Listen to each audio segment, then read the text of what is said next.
Live from Sports Broadcasting Camp, welcome to Backwards Hat. Today the topic is NFL and looking up on the upcoming season. Our first topic today is going to be our early preseason Super Bowl predictions. Let's go to Max first to say his prediction. So, as we know, the Patriots this offseason lost a lot of key players: Malcolm Butler, Dion Lewis, Dan Amendola, Nate Solder, to name a few.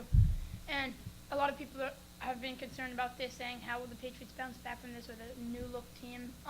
But as you know, the Patriots have had changes, not quite like this in the past couple of years, but they always come back and seem to play at top level. So I think the Patriots are gonna I think once if they can make it through the AFC, that means they will win the Super Bowl. I think the Jaguars are more of a threat than the Eagles this year. The Eagles had a great run out last year, and all credit to them, but I really can't see them winning again this year.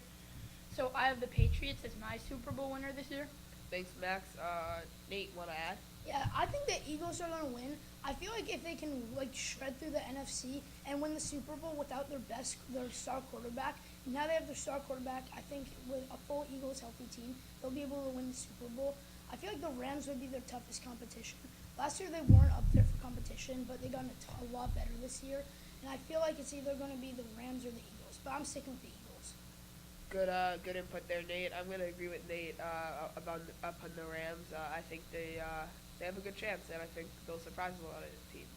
Yeah, the Rams, they're a good pick. I think their secondary is really good, though. I don't see another NFC team winning this year, but if I had to pick through the NFC, I'd say them. All right, kind of relating to this topic, a little sidetracking here, but is this year gonna be the start of the end for the Patriots dynasty?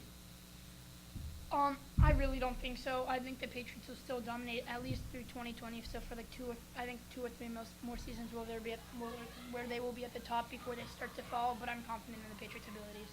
Yeah, good input there, Max. But I don't know. You know, they lost a lot of their key pieces that they were going to use in the future, such as Brandon Cooks and Dion Lewis and Malcolm Butler. But I think Belichick needs to start adjusting more to what the players want, because that's who makes them win, along with great coaching. But the players are the biggest part. So when Belichick could questionably be the reason that some of those players left, I mean, that's a heartbreaker, because that separates a team from being good and being great. So sorry, just got a little sidetracked there. But next topic is who will have their breakout year? Rookies, veterans, second-year players, anyone. But we're gonna focus on rookies, I think. But we're gonna focus on mostly rookies or second-year players. Nate, want to add? Yeah, so I think the breakout rookie will be Sony Michel. He was a running back picked 31st overall to the New England Patriots.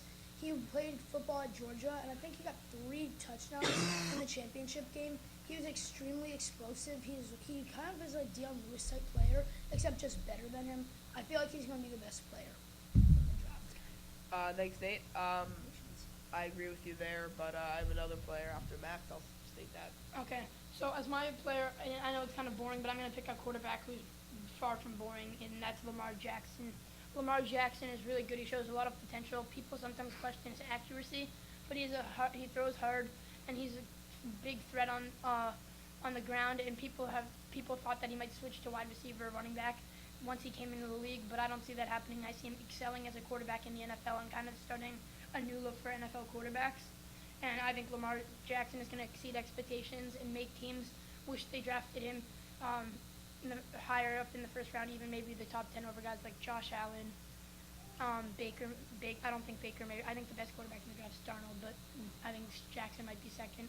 And if we're talking about a second-year player, I'm confident in the ability of Dalvin Cook. Dalvin Cook is a really great player. Dalvin Cook's great, and he was injured for some of last year, but he showed what he could do. But yeah, my breakout player is Lamar Jackson. All right, thank you, Max. I kind of just let you two take over that topic. So let's go to the next topic. What player has the most to prove this season? Can I start? So Deshaun Watson, in my opinion, has the most to prove, because I mean, he proved he could be a quarterback last year, but obviously in a few of those games last year, but obviously season fell short with injury problems. So I think if Deshaun Watson can show he's an elite quarterback in the NFL, this is his year to do it. Max? Um, I think it's between two guys. I think it's between Jared Goff and Stephon Diggs. Both guys have shown glimpses. Stephon Diggs has proved himself already as one of the top receivers in the league, but you don't know if that's going to be the case only for a year, which was last year. Maybe you don't know in the future. But I feel with Goff. Jared Goff really played really well last year after being third string quarterback in his rookie year at points when the season started. I think they let him play some that year, but he was not impressive, and everyone thought he was a bust while Carson Wentz was out there dominating the NFC East and showing why he should have been the highest quarterback taken in that draft.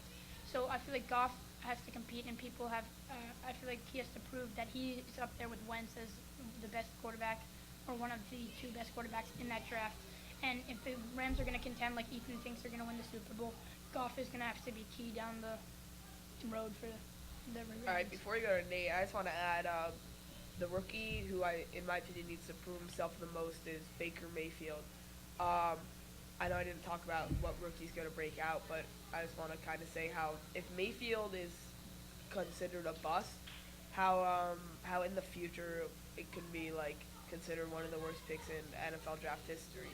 I mean, people are comparing Mayfield to people like Manziel, so I think he has kind of almost has a chip on his shoulder, and I think he really needs to prove that he can turn in the direction of the other Browns player. Now on the Nate for. I think the player that needs to prove himself, I think it needs to be Carson Wentz. He played amazing last year, but he was not there for the playoffs, and Nick Foles showed that he can carry the team to a Super Bowl. I want to see if Carson Wentz can bring his team to a Super Bowl and win it. He hasn't had any late playoff experience, so I want to see how he does in the playoffs, late, like Super Bowl. And I want to see just how he performs and if he'll be a good clutch quarterback. Thank you guys For watching. Thank you for watching Backwards Hat. I'm your host Ethan Klein alongside Nate Feld and Max Gelb. Thank you. Signing off. See you tomorrow.